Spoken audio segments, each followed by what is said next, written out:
Chapter 9, Introduction to Hospitality, Tourism. So our learning objectives for this chapter are explain the development of transportation and compare the different methods of tourist travel, describe tourism in 21st century, describe the economic impact of tourism, compare the major promoters of tourism and describe how they promote tourism, and describe the socio-cultural and environmental impact of tourism in changing concepts of the industry. The development of transportation and the different methods of tourist travel. So the historical development of tourism has 5 different periods. Number 1, pre-industrial revolution, so prior to 1840, then the railway age, the automobile age, the jet aircraft age, and then it goes into the cruise ship age. First, let's talk about pre-industrial revolution. 5,000 of years, ancient Egyptians sailed the Nile. Boat travel, foot travel, camel travel was the only way to go. They used that to construct and visit the pyramids. Earliest Olympic Games were held in 776 BCE. Middle Ages travel was for religious or trade. People visiting religious sites, or back in the day, traveling back to their hometowns. And then trade, silks, spices, and then Marco Polo in 1254, 1324 traveled the Silk Road. Travel by train eventually took off. In the U.S., travel was done by horse and wagon until rail travel. People traveled from the east to the west. Towns, cities, and hotels were built along rail depots. In the 1830s, travel became more comfortable and cheaper because the trails were already made. There were restaurants along the way, or inns. Trains made mass travel possible for all, up to fancy coaches down to economy class, if you will. 1920s, railways declined due to automobiles from the bus, car, and also the Great Depression. People, anytime there's a depression, no one really travels. In the 1970s, the United States passed the Railway Passenger Service Act. Totally different. U.S. travel is very different than abroad. So United States rejuvenated rail travel with Aramark. Before, you could travel across country, but it's very expensive and long compared to taking an aircraft. Other parts of the industrialized world are far ahead. For example, the Eurostar, you could go from London to Paris in probably 6 hours or so. The bullet train in many of the Asian countries, and the Eurail. Asia has the most memorable train rides. As you could see the picture there, that is Mount Fuji in Japan, and the Shinkansen, which is the bullet train that could take you right past that. 400 miles an hour. It's crazy. Also, next is the traveling by automobile. Internal combustion engine automobile invented in Germany. The 1914 Henry Ford made the Model T and became more accessible to American families. Auto changed the American way of life. Everybody has a car. We live in LA. Everybody's commuting. The U.S. Department of Transportation says average driving is 13,500 miles per year. I've my first car, commuting and stuff. I probably drove 35,000 in a year. And electric vehicles are gaining sales. Okay, I'm pretty sure people would be driving more with less with less gas usage. Traveling by automobile continued. Rental cars, there's 5,000 rental car companies. That's a very big industry. 75% of sales taking place at airport counters. Anywhere you go, if you need to rent a car, that's the easiest thing. I think I rented a car 6 times this year, going for traveling for work and for families. Agencies maintain between 300,000 and 900,000 rentals and are cold after 6 months. Okay, so it's during summertime, very hot. They'll go through a lot of rentals. And then probably wintertime, people aren't driving, snow and all that. Traveling by bus, it's also an industry for tourism. Not as competitive as schedules services for airlines because the time it takes. Imagine going across country, it takes a couple days, and then it's only about 6 or so hours if you decide to fly direct on a plane. Bus companies offer destinations, incentives, planning of meetings and events and conferences. There's a bus schedule for anything. We're in LA and we're very close to the casinos out in the Inland Empire.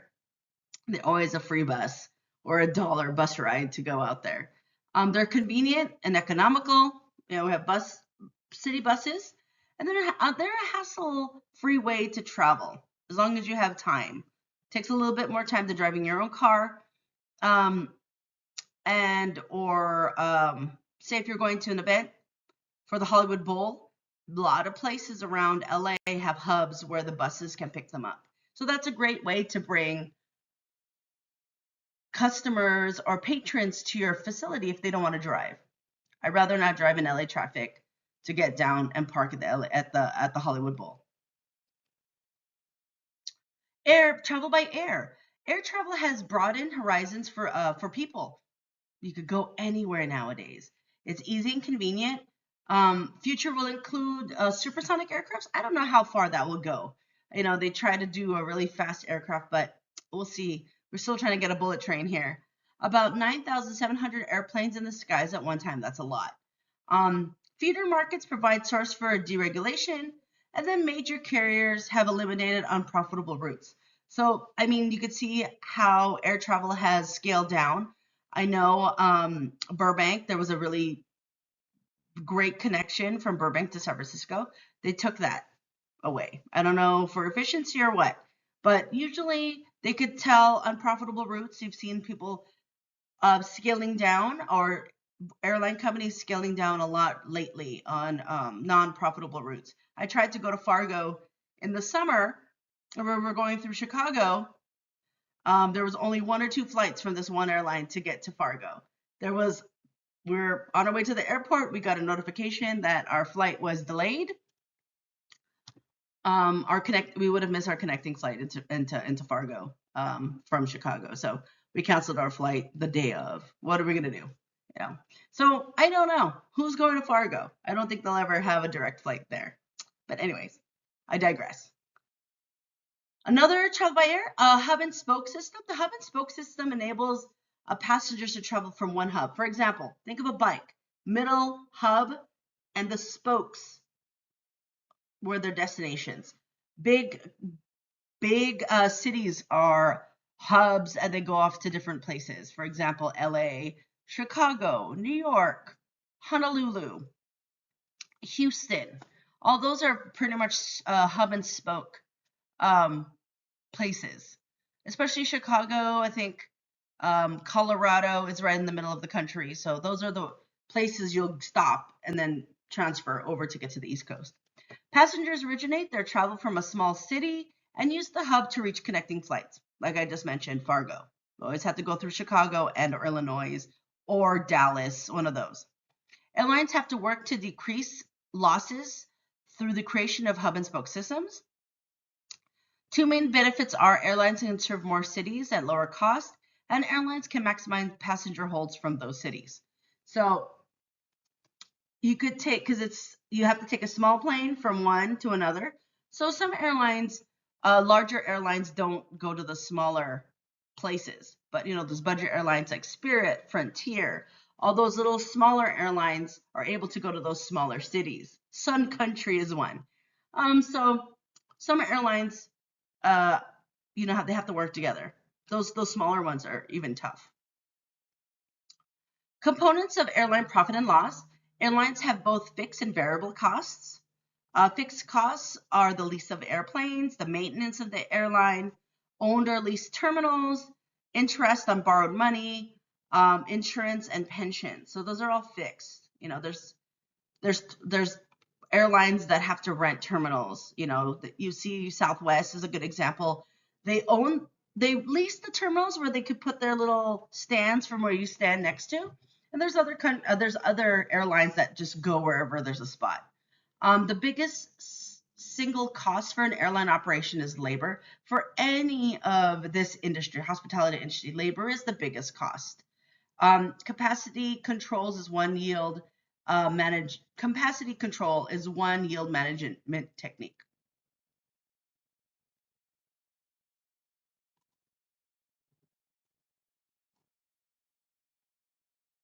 And the last factor is the load factor. A key statistics in analyzing an airline's profitability is the load factor, the percentage of percentage of seats filled on all flights.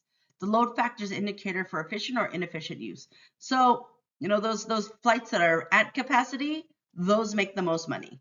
Okay, so you always want, the plane will go regardless, depending on the route. But they want their seats to be full in order to pay for extra. All their overhead costs, everything. Any full flight, there's profit there. Travel by cruise ship is one of the last ones. A cruise ship is often referred to as a floating resort. You've seen them; they're huge.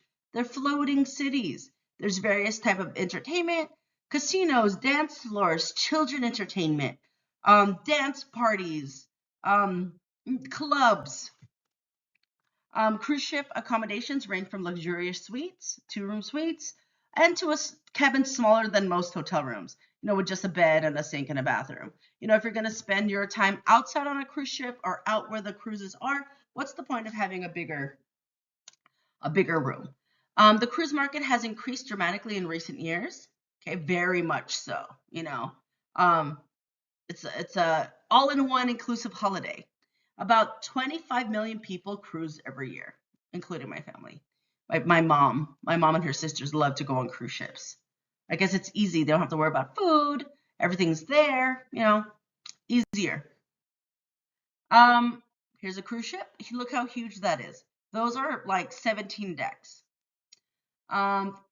Cruising appeals to a wide audience, from families to empty nesters and everything in between. With ports to call ranging from the tropics to frozen landscapes of Australia, there's something for everyone. I'm supposed to go on a cruise ship this summer, 2025, just in case I redo this demo. But we're supposed to go on a cruise, like a Disney cruise in the Bahamas. But my husband's not a very big fan of cruise ships, so it's fine. We saved out the $8,000 for us too. Ain't no thing. Also, mass market. So cruise markets, mass market, the income is 35,000 to 75,000. Okay, that's not bad. That's the mass market income, average. Cost of the cruise is $99 to almost $200 a day. Middle market income, a little bit higher, 75 to 99,000. The cost of the cruise a little bit higher, 125 to 350 per day. Could range from 750 to 2,500 passengers. Luxury market, okay? So the mass market be those smaller cruises, like a 3-day cruise down to the Mexico, and then the middle market income could be around the Disney cruise. Gets a little bit more expensive. And luxury, those high-end cruises, higher than 100,000. The cost of the cruise averaging more than $300 per day. Very little passengers, 700 passengers. So it's not for the masses. Very, very small. So let's talk about Jason Sampson. He's a general manager at Aloft Hotel in Sarasota, Florida. He's been in the market since 2005. He says there's no such thing as an average day. Does stand-up meetings with department head each day. That's what he does as a general manager for a hotel. Tourism in the 21st century. Tourism is a dynamic, evolving, consumer-driven force. Leading international organization is the United Nations World Tourism Organization. They're invested by the United Nations in promoting the development of responsible tourism. That's very key. Responsible for implementation of global code of ethics for tourism. There's the thing about ethics and responsible tourism. knowing that if you go to other countries, the tourism doesn't take away, it benefits the countries it's visiting. It's not exploiting the workers. The cruise ships are very, unfortunately, it's a borderline exploitation. The cost of how much they're getting paid, but comparable to the countries that they're getting their workers from, it's actually a livable wage, unfortunately. Wish you could pay them more. But it's great to have these rules and regulations just so as we're touring, we're not exploiting local workers. Benefits and prospects of tourism.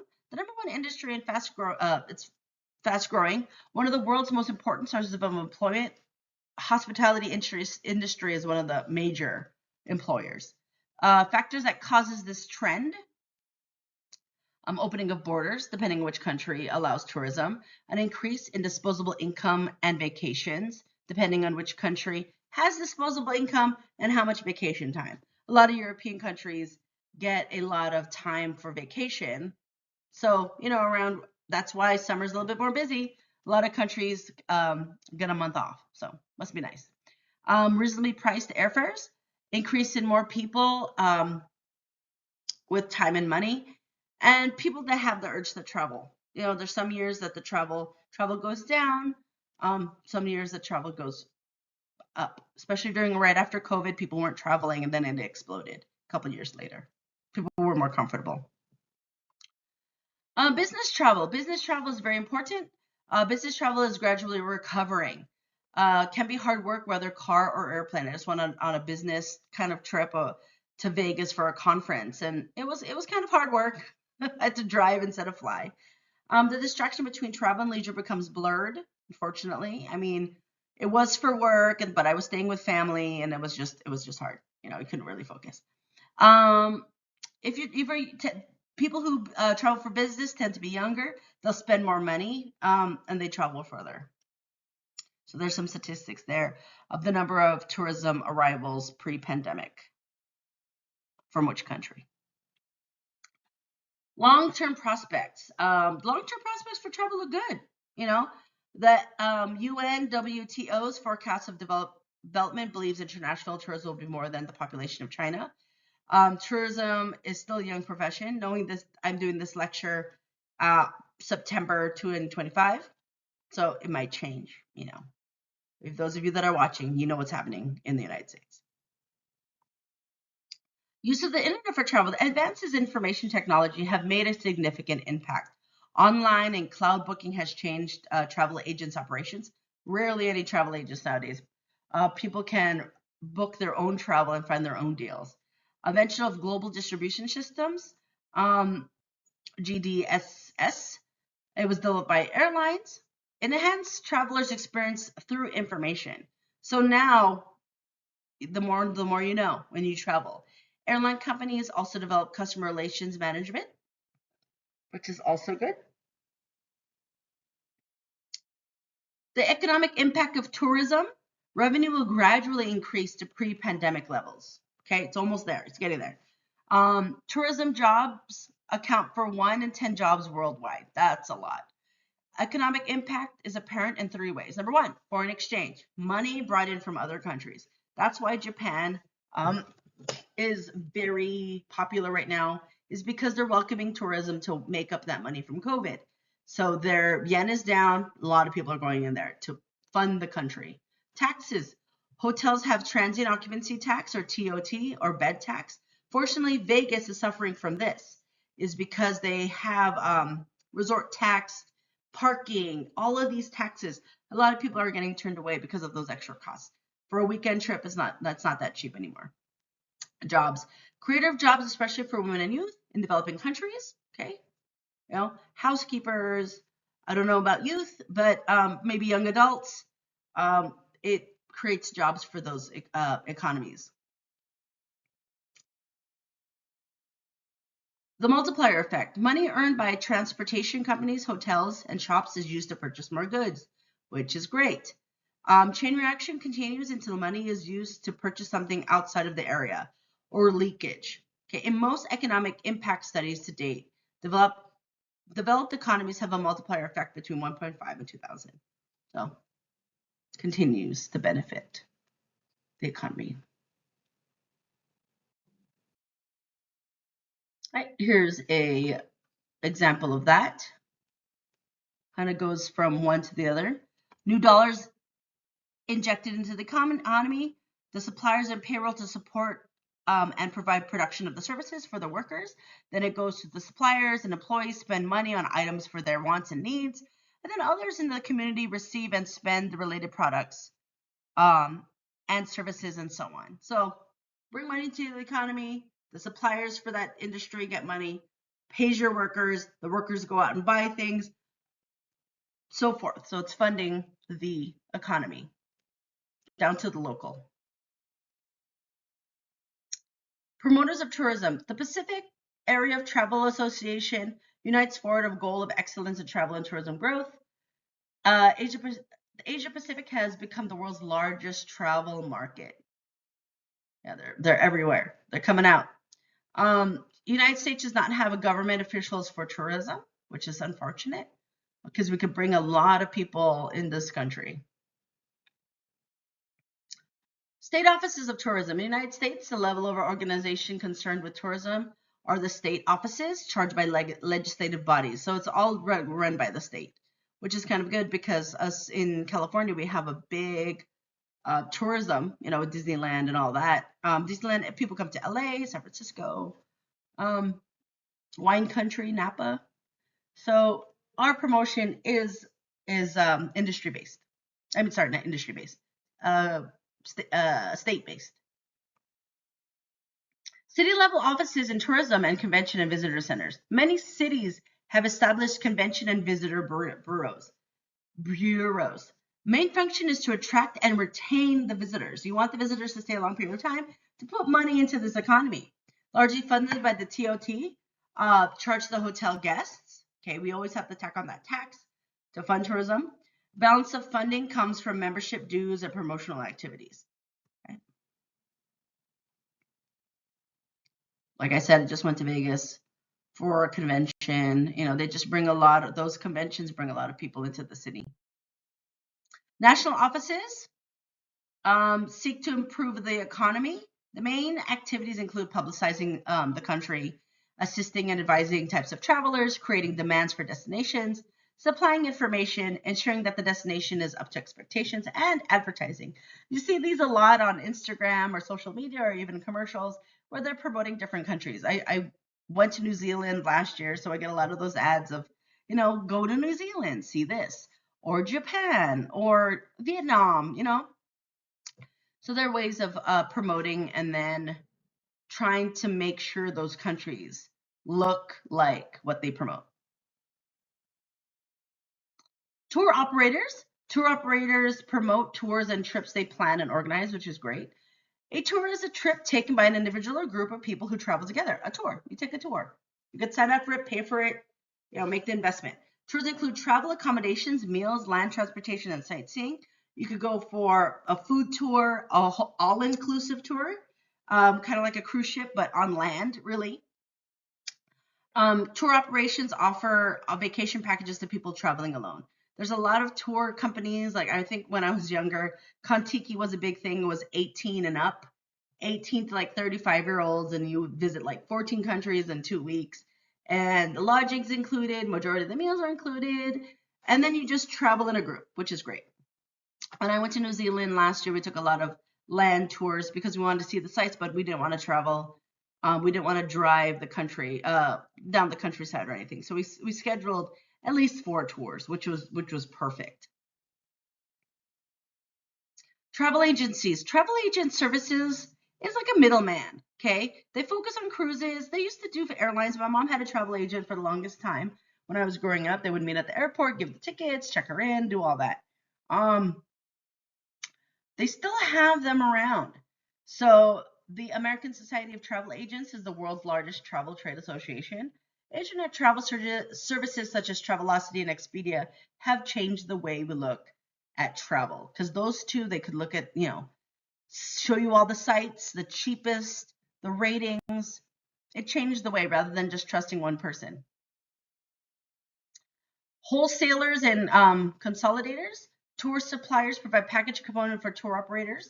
Come into prominence because airlines and vacant seats that are perishable Consolidators work closely with airlines to purchase discounted seats. So consolidators, sometimes if you need space, these airlines can't sell the seats. These other places purchase them and then sell them for a discounted price. Destination management companies. DMCs are service organizations that offer programs and services to meet the needs of their clients. They concentrate on selling the destination to meeting planners and incentive companies. So those are one of those big companies that want to try to sell for big events, corporate deals.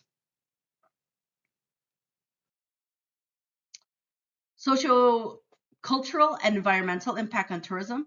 Tourism can have both positive and negative impacts on communities.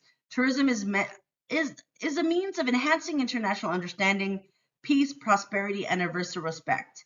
So engage of socioeconomic values and activities is rewarding, number one, but they have both positive and negative impact. So the positive is we embrace a culture, we get to see other things. Negative impact is when we oversaturate these areas and ruin the culture that we're visiting. The society or the culture that we're visiting can be desensitized by tourists. They could change the moods. Say if you're in a natural, national park or something, and then you walk off trail, you're ruining the beauty that was actually there. So there's a lot. Or once a tourism dies, there's no life to the community. People can become poorer than before. 7 wonders of the world. This is great. So these are the 7. I'm pretty sure there's more wonders, but only limit to 7.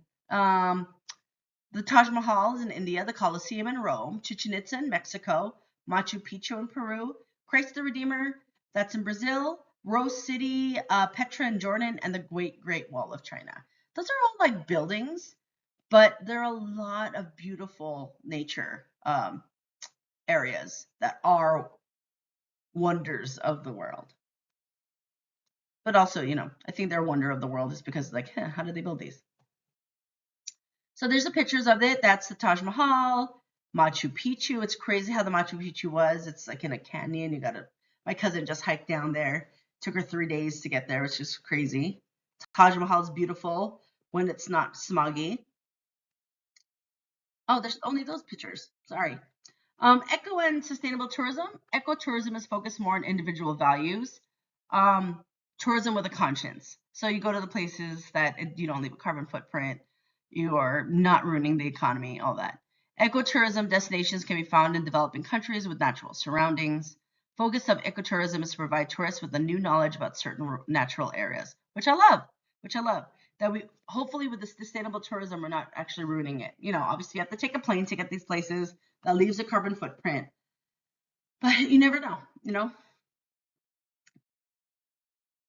Other types of tourism, there's cultural tourism, heritage tourism, natural tourism, culinary tourism. That's my favorite. I don't know if I introduced myself. I'm a culinary person. I love going for food. And then volunteer tourism. Some people go do the Peace Corps. I did AmeriCorps in 2007, but I didn't go across country. But I went to an area that had need. But yeah, those are all different